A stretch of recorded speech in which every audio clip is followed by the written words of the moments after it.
ইমাম তহাবী রহিমাহুল্লার সংক্ষিপ্ত জীবনী তিনি হলেন আবু জাফর আহমদ ইবনে মুহাম্মদ ইবনে সালামা আল আজদি তহাবী রহিমাহুল্লাহ। তিনি ছিলেন হাদিসের হাফেজ, ইমাম, ফাকিহ, প্রখ্যাত মুহাদ্দিস এবং মিশরের হানাফি ফেকিহদের মধ্যে সবচেয়ে বড় আলেম।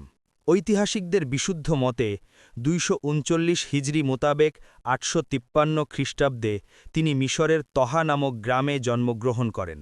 তার পূর্বপুরুষগণ যেহেতু ইয়ামানের প্রখ্যাত আজদ গোত্রের অন্তর্ভুক্ত ছিলেন, তাই তাকে আজদি বলা হয়। আর তিনি যেহেতু মিশরের তহা নামক গ্রামে জন্মগ্রহণ করেন, তাই তার জন্মস্থানের দিকে সম্বন্ধ করে তাকে তহাবি বলা হয়।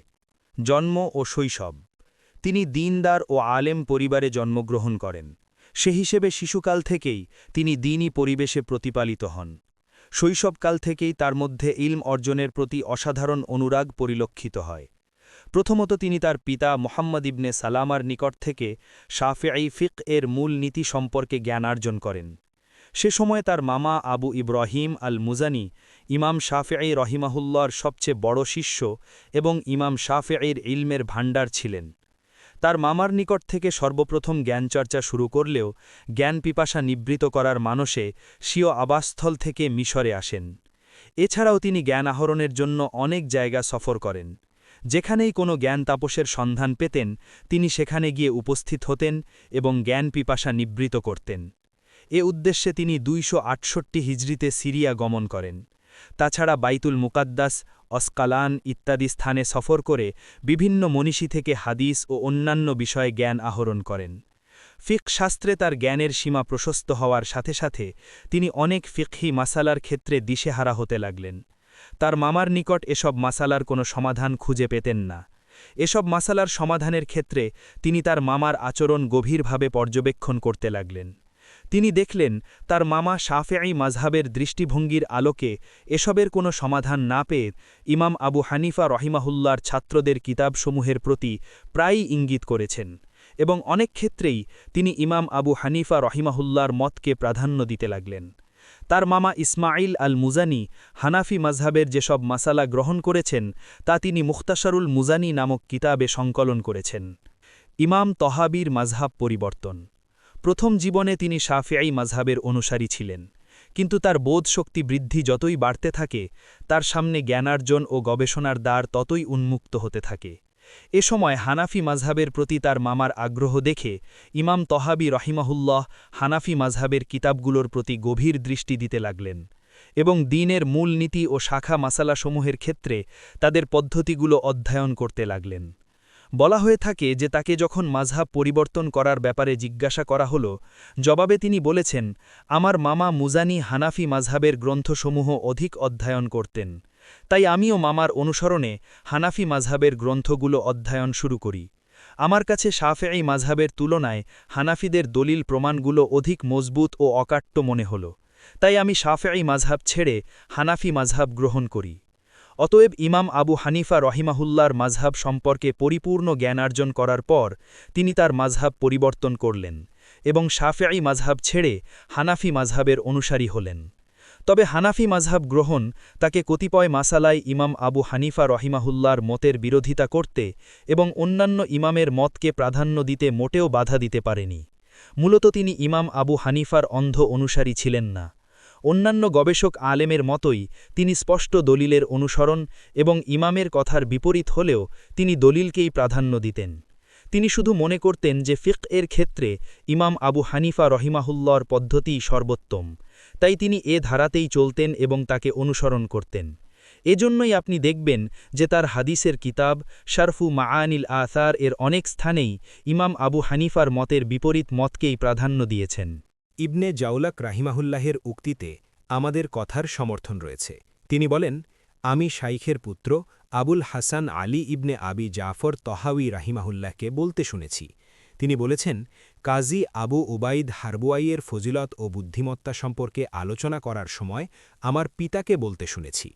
কাজী আবু উবাইদ আমাকে বিভিন্ন মাসআলা সম্পর্কে জিজ্ঞাসা করতেন। একদা তিনি আমাকে একটি মাসআলা সম্পর্কে জিজ্ঞাসা করলে আমি তার জবাব দিলাম। আবু উবাইদ হারবুয়াই বললেন, এটি ইমাম আবু হানিফা রাহিমাহুল্লাহের মত নয়।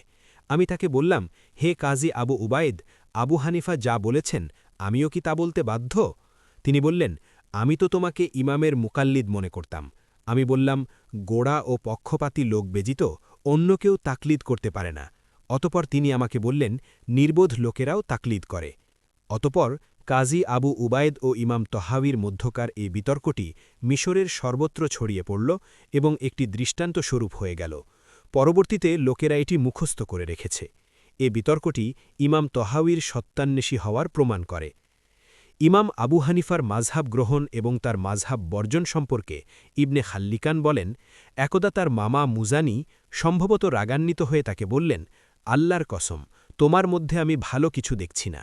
এতে ইমাম তহাউই রাগান্বিত হয়ে মামার মজলিস ত্যাগ করে আবু জাফর ইবনে আবু ইমরান হানাফির দার্সে যোগদান করে হানাফি ফিকহে পাণ্ডিত্য অর্জন করলেন এবং সমসাময়িক আলেমদের চেয়েও উচ্চ আসনে উন্নীত হলেন। শাইখের আকিদা বিশ্বাস, যদিও তিনি ফিকহি মাসআলায় হানাফি ছিলেন, কিন্তু আকিদার মাসআলায় আহলে সুন্নাত ওয়াল জামাআত, আহলে হাদিস ও আসারের অনুসারী ছিলেন। তবে আকিদার কতিপয় মাসআলায় মুরজিয়া ফকিহদের মত পোষণ করেছেন। তার রচিত আল আকিদাহ আত-তহাউইয়া এর মধ্যে তিনি আহলে সুন্নাত ওয়াল জামায়াতের আকিদাগুলো অত্যন্ত সুন্দর ও সাবলীল ভাষায় উপস্থাপন করেছেন। সকল মাযহাবের মুসলিমদের নিকট আকিদা সংক্রান্ত এটি একটি প্রামাণ্য পুস্তিকা। এর রয়েছে ছোট বড় অনেক ব্যাখ্যা। আমরা সেগুলো থেকে আল্লামা ইমাম ইবনে আবিল ইজ রাহিমাহুল্লাহ কর্তৃক সংকলিত শারহুল আকিদাহ আত-তহাউইয়া নামক ব্যাখ্যা গ্রন্থটি অনুবাদ করছি। শাইখের উস্তাদগণ, তার মামা মুজানি এবং আবু জাফর আল হানাফি ছাড়াও আরও অনেক উস্তাদের নিকট থেকে তিনি জ্ঞানার্জন করেন। 288 হিজরিতে সিরিয়ায় তিনি কাজী আবু হাজেমের সাথে সাক্ষাৎ করেন। তার ও সেখানকার অন্যান্য আলেমের নিকট থেকে শিক্ষা গ্রহণ করেন। বলা হয়েছে যে তার 3 শতাধিক উস্তাদ ছিল। ছাত্রজীবনের শুরু থেকেই ইলম অর্জনের প্রতি তার অত্যধিক আগ্রহ ছিল। মিশরের উস্তাদদের নিকট থেকে ইলম অর্জনের পাশাপাশি সে সময় বিভিন্ন ইসলামী অঞ্চল থেকে মিশরে কোনো আলেমের আগমনের সংবাদ শুনলেই তিনি তার সার্বক্ষণিক শিষ্যত্ব গ্রহণ করতেন এবং তার ইলমি ভাণ্ডারের সাথে অন্যান্য আলেমদের ইলম একত্রিত করতেন। তার উস্তাদদের মধ্যে রয়েছেন 1 হাদিসের ইমাম আহমদ ইবনে শুয়াইব ইবনে আলী আন নাসাই, মৃত্যু 303 হিজরি। 2 নির্ভরযোগ্য বিশিষ্ট আলেম আহমদ ইবনে আবু ইমরান আল কাদি, মৃত্যু 288 হিজরি। 3 ইসহাক ইবনে ইব্রাহিম ইবনে ইউনুস আল বাগদাদি, মৃত্যু 304 হিজরি। 4 তার মামা প্রখ্যাত ফকিহ ইসমাইল ইবনে ইয়াহিয়া আল মুজানি, মৃত্যু 260 হিজরি। 5 ইমাম শাফিঈর প্রসিদ্ধ ছাত্র বাহার ইবনে নসর আল খাওলানি, মৃত্যু 287 হিজরি। ইমাম তহাবির ছাত্রগণ, ইমাম তহাবি তার যুগে ইলমের বিভিন্ন শাখায় পাণ্ডিত্য অর্জনে প্রসিদ্ধ হয়ে ওঠেন। বিভিন্ন মাসআলার তাহকিক ও দলিলের সূক্ষ্ম মূল্যায়নের ক্ষেত্রে শিক্ষার্থীদের মধ্যে তার সুনাম সুখ্যাতি ছড়িয়ে পড়ে। তাই তার ইলমের ভাণ্ডার থেকে উপকৃত হওয়ার জন্য বিভিন্ন ইসলামী অঞ্চল থেকে ছাত্রগণ দলে দলে এসে তার মজলিসে ভিড় জমাতে থাকে। ছাত্রগণ তাকে অত্যন্ত সম্মান করতেন। তার সুযোগ্য ছাত্রদের মধ্যে রয়েছেন 1 মিশরের কাজী আহমদ ইবনে ইব্রাহিম ইবনে হাম্মাদ, মৃত্যু 323 হিজরি। 2 ঐতিহাসিক আব্দুর রহমান ইবনে আহমদ, মৃত্যু 347 হিজরি। 3 সুলাইমান ইবনে আহমদ ইবনে আইয়ুব আত-তবারি, মৃত্যু 360 হিজরি। 4 আল কামিল ফিল জারহ ওয়াত তা'দিল গ্রন্থকার আবদুল্লাহ বিন আদি আল জুরজানি, মৃত্যু 365 হিজরি। আলেমদের দৃষ্টিতে ইমাম তহাউই, অনেক আলেম ইমাম তহাউইর প্রশংসা করেছেন। তারা বলেছেন তিনি ছিলেন সিকাতুন সাবতুন ফকিহুন আকিলুন হাফিজুন দীনুন লাহুল ইয়াদুত তুলা ফিল ফিকহি ওয়াল হাদিস, অর্থাৎ নির্ভরযোগ্য, সুদৃঢ়, ফকিহ, বিচক্ষণ, হাদিসের হাফেজ এবং ধর্মভীরু আলেম। ফিকিহ এবং হাদিস শাস্ত্রে তার গভীর জ্ঞান ছিল। ইবনে ইউনুস বলেন, ইমাম তহাউই ছিলেন নির্ভরযোগ্য, জ্ঞানে সুপ্রতিষ্ঠিত, সুদৃঢ়, ফকিহ, বিচক্ষণ আলেম। তার জামানায় তার সমকক্ষ আর কেউ ছিল না। ইমাম ইবনে কাসির রহিমাহুল্লাহ বেদায়া ও নেহায়া গ্রন্থে বলেন, তিনি ছিলেন নির্ভরযোগ্য, জ্ঞানে সুপ্রতিষ্ঠিত এবং হাদিসের সুদক্ষ হাফেজদের অন্যতম। ইমাম ইবনে কাসির রহিমাহুল্লাহ আরও বলেন, তিনি ছিলেন হানাফি ফকিহ, প্রচুর কল্যাণকর ও মূল্যবান গ্রন্থের লেখক।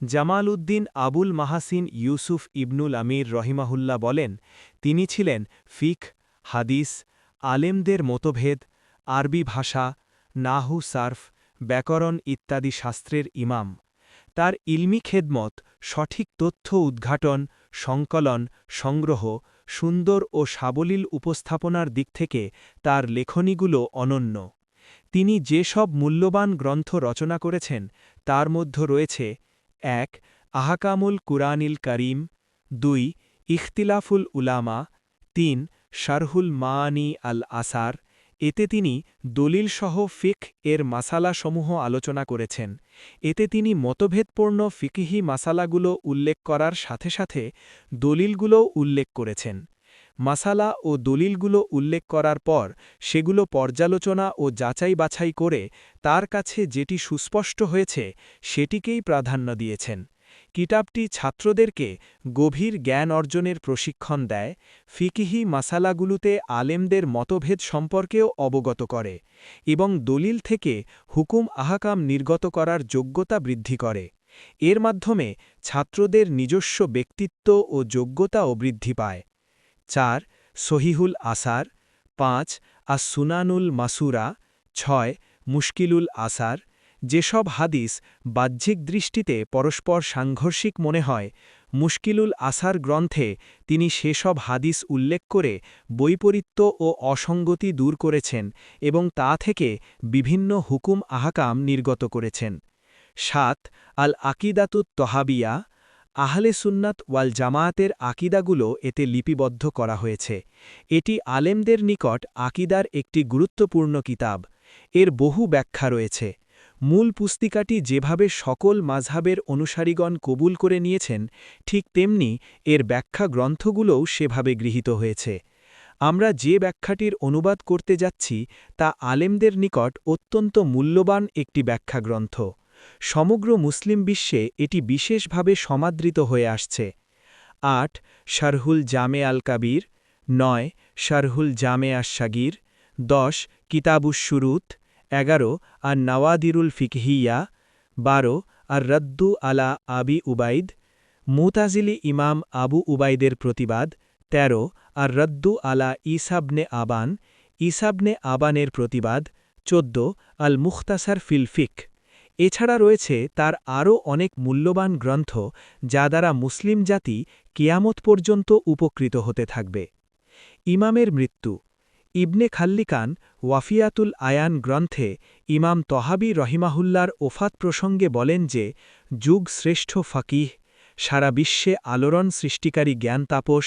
আল্লামা আবু জাফর তহাবি ৩৩১ হিজরি মোতাবেক ৯৩৩ খ্রিস্টাব্দে ৮২ বছর বয়সে জিলকদ মাসের বৃহস্পতিবার রাতে মিশরে ইন্তেকাল করেন সেখানকার গোরস্থানেই তাকে দাফন করা হয় হে আল্লাহ তুমি তাকে নবী সিদ্দিক শহীদ ও সৎ কর্মশীলদের সাথে জান্নাতুল ফেরদাউসে স্থান দাও আমাদের সকলকে তাদের অন্তর্ভুক্ত করো আমিন